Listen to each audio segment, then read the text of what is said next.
Hello दोस्तों, कैसे हैं आप लोग। आई होप आप सब ठीक होंगे। इस वीडियो में मैं कवर करने जा रहा हूं क्लास 8 का चैप्टर 7 मैथ है जिसका नाम है अलजेब्रिक एक्सप्रेशन। इस चैप्टर में मैं थोड़ा सा रिवीजन की तरह कराऊंगा, क्योंकि बेसिकली पहले एक रिवीजन वीडियो आप लोग देख लीजिए। अगर आपको रिवीजन वीडियो अच्छा लगे तो बताइएगा, मैं आगे भी ऐसे ही वीडियोस बनाते रहूँगा, और ना अच्छा लगे तो भी बताइएगा। ओके, शुरू करते हैं। अलजेब्रिक एक्सप्रेशन, ये क्लास 8 का मैथ है, जो कि आई थिंक चैप्टर 7 है। कंफर्म नहीं है, लेकिन शायद चैप्टर 7 ही है।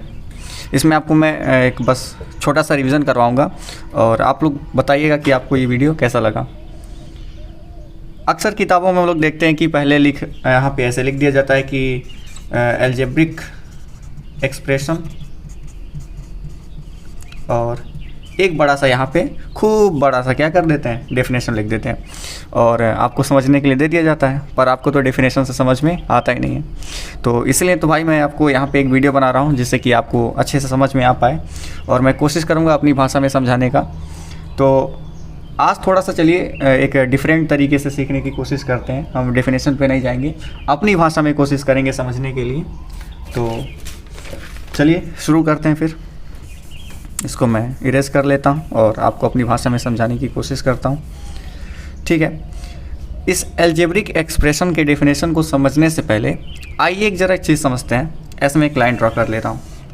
इस तरफ मैं आपको बताऊंगा अलजेब्रिक एक्सप्रेशन, और इस तरफ मैं आपको वो ट्रिक बताऊंगा जिससे कि आप इस चीज़ को बहुत ही आसानी से समझ सकते हैं। यहाँ पे मैं लिख लेता हूँ अलजेब्रिक एक्सप्रेशन, ठीक है। पहले हम इस तरफ अपनी उस ट्रिक को सीख लेंगे, इसके बाद इस चीज़ को हम लोग कवर करेंगे। दोस्तों, अलजेब्रिक एक्सप्रेशन को समझने से पहले ना आपको दो चीज़ बहुत ही अच्छे से समझ में आनी चाहिए। पहला है कांस्टेंट, और दूसरा है वेरिएबल। अगर आपको इन दोनों चीज़ के बारे में पता ही नहीं होगा तो आप कभी अलजेब्रिक एक्सप्रेशन को समझ ही नहीं पाएंगे। इसीलिए इस चीज़ को समझने से पहले आपको इन दोनों चीज़ को समझना होगा कि कांस्टेंट क्या होता है और वेरिएबल क्या होता है। तो फिलहाल पहले हम कांस्टेंट समझ लेते हैं, इसके बाद देखेंगे वेरिएबल क्या होता है। तो मैंने इरेज कर लिया। कांस्टेंट का मतलब होता है स्थिर। मान लेते हैं, एक आसान भाषा में समझने की कोशिश करते हैं।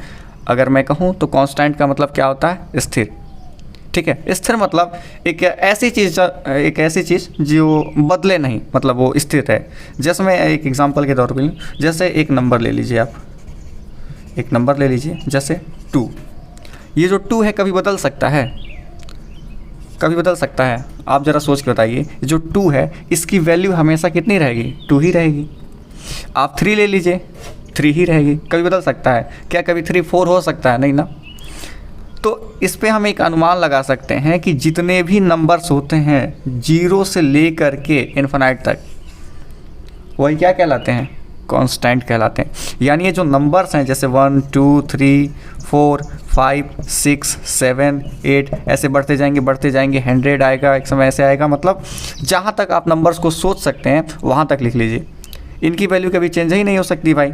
2 है तो 2 ही उसका वैल्यू रहेगा, 3 है तो 3 ही वैल्यू रहेगा, 100 है तो 100 ही रहेगा, कभी चेंज नहीं हो सकता। तो इसको किस कैटेगरी में रखा गया है, कांस्टेंट के कैटेगरी में। जिनकी वैल्यू नहीं बदल सकती उन्हें क्या कहते हैं, कांस्टेंट कहते हैं। इसको मैं इरेज कर लेता हूँ। यानी हम क्या लिख सकते हैं, जिसकी वैल्यू नहीं बदलती है उसे ही कांस्टेंट कहते हैं। आई होप अगर आप मेरे साथ इसको अपने नोट्स में राइट करते जाएं तो काफ़ी बेहतर रहेगा, जिससे मेरे इरेज करने के बाद भी आपको ये मिल जाएगा। तो आप जल्दी से इसको नोट कर लीजिए, फिर मैं आगे बढ़ता हूँ। तो आपने अभी तक नोट कर लिया होगा, ठीक है, इरेज करते हैं। तो आपको कांस्टेंट समझ में आ ही गया होगा कि जिसकी वैल्यू नहीं बदल सकती उसको ही कांस्टेंट कहते हैं। और कांस्टेंट क्या होते हैं, नंबर्स होते हैं 0 से लेकर के इन्फिनाइट तक। दूसरा मैंने लिखा था वेरिएबल। वेरिएबल मतलब आप सीधे सीधे से समझ लीजिए बदलने वाला, बदलने वाला, यानी इसकी जो वैल्यू होगी ना वो कुछ भी हो सकता है, बदलता रहेगा बदलता रहेगा।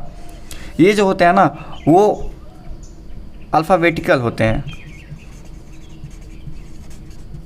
अल्फ़ाबेटिकल, जैसे ए से लेकर के जेड तक, या फिर बड़ा ए से लेकर के बड़े जेड तक। जैसे आपने कई बार देखे होंगे कि मैथ्स लगाते हुए कि भाई हमारी x की वैल्यू 2 आई है, कहीं पे आप देखेंगे कि y की वैल्यू 4 आई है, फिर कहीं पे देखेंगे z की वैल्यू 0 आई है, फिर कहीं देखेंगे x की वैल्यू 6 आई है।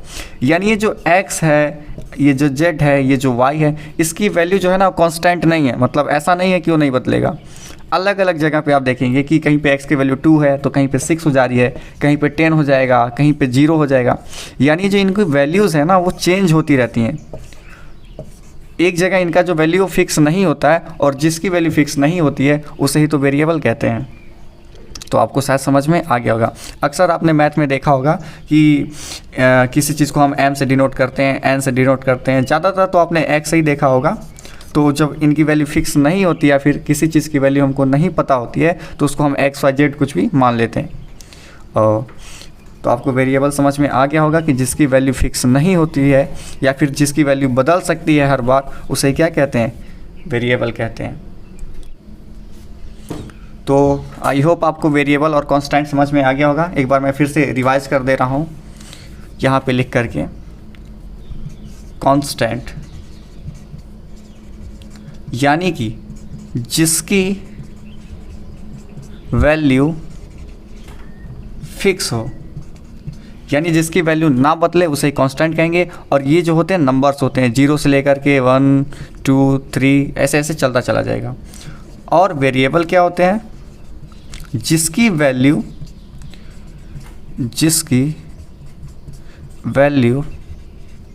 बदल जाए।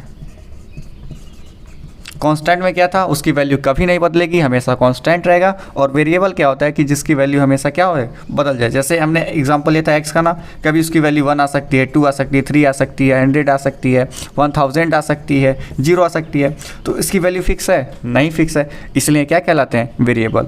और ये जो होते हैं ए से लेकर के हम इसको जेड के बीच में रखते हैं छोटे लेटर में, और बड़े से लेकर के बड़े जेड के बीच में रख सकते हैं।